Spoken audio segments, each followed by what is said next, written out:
Asia پرسکون ہو جائے گا۔ یہ ہے وہ چیز، آج ہم اس پہ سیاست بھی کر رہے ہیں، مشاورت بھی کر رہے ہیں، ہارٹ آف ایشیا کے نام سے کانفرنسیں کر رہے ہیں،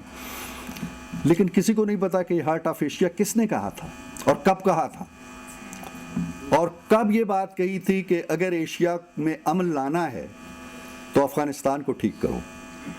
تب تو افغانستان میں نہ طالبان تھے، نہ کوئی اور تھا، نہ پتہ نہیں کون کون تھے یا نہیں تھے، یا کیا کیفیات تھی۔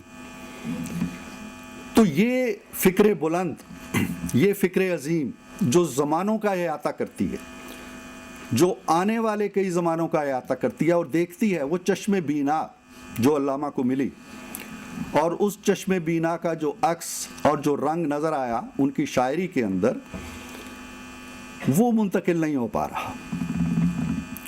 وہ من حیث القوم کہہ لیں، من حیث الامہ کہہ لیں، ہم اس سے محروم ہوتے چلے جا رہے ہیں اور دن بدن ہوتے چلے جا رہے ہیں، اور تحقیق بھی ہو رہی ہے، تفتیش بھی ہو رہی ہے، شرحیں بھی آ رہی ہیں۔ علامہ اقبال پہ ہم پہلے سے زیادہ مجالس کر رہے ہیں، پہلے سے زیادہ مذاکرے ہوتے ہیں، پہلے سے زیادہ سیمینار ہوتے ہیں، پہلے سے زیادہ کتب چھپتی ہیں، لیکن دل کا دامن اور ذہن کا دامن اور فکر کا دامن اور عمل کا دامن بالکل خالی ہے۔ یہ ہے وہ علمیہ جس پہ غور کرنا چاہیے۔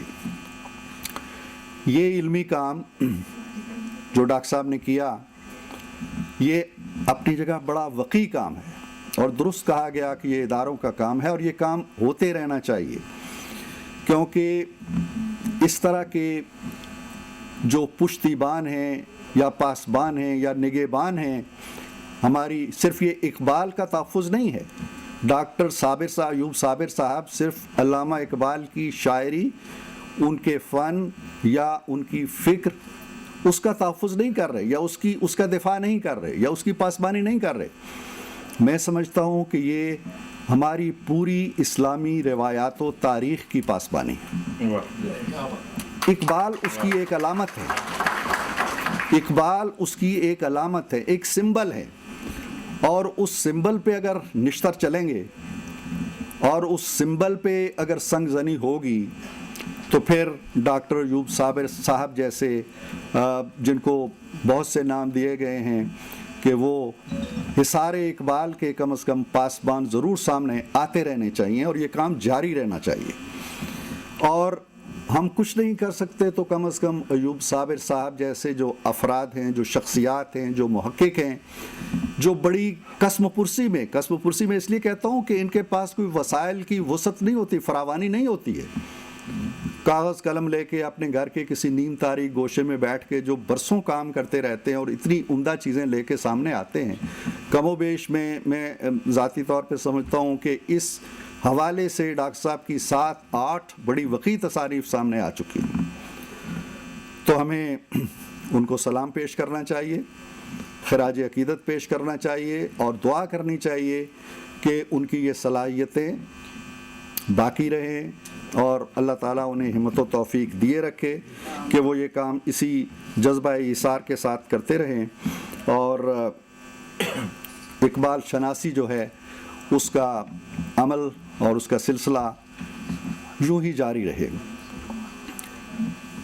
علامہ کے فن کے حوالے سے میں سمجھتا ہوں کہ یہ سارے بہت بڑے مفکرین بیٹھے ہوئے ہیں سٹیج پہ، اور آپ میں بہت سے چہرے میں دیکھ رہا ہوں۔ سیال صاحب میرے رفیق کار بھی رہے ہیں، ذکی صاحب بیٹھے ہوئے ہیں، فتح محمد ملک صاحب اپنی ذات میں ایک بہت بڑا دبستان ہے اور بڑا کام ہے ان کا، خود افتخار عارف ہیں۔ یہ سب اس چیز سے بڑی اچھی طرح واقف ہیں کہ اقبال صرف ایک شاعر کے طور پہ نہیں ہے، اگر ان کو شاعرانہ انداز سے بھی دیکھیں، ان کے الفاظ کو دیکھیں، ان کی تراکیب کو دیکھیں، اور ان کے افکار کو دیکھیں، شعری حوالے سے، فنی حوالے سے، فکر کو چھوڑ دیجئے آپ، تو بھی میرا خیال ہے کہ ان کا ثانی آنا بہت مشکل ہے۔ ہم اہل زبان کی بات کرتے ہیں، حفیظ نے کہا تھا کہ حفیظ اہل زبان کب مانتے تھے؟ بڑے زوروں سے منوایا گیا۔ علامہ اقبال نے بھی اپنے آپ کو بڑے زوروں سے منوایا ہے، اور صرف اہل زبان کی حد تک نہیں ہے کہ اردو بولنے والے، فارسی بولنے والے بھی اس کے عقیدت مند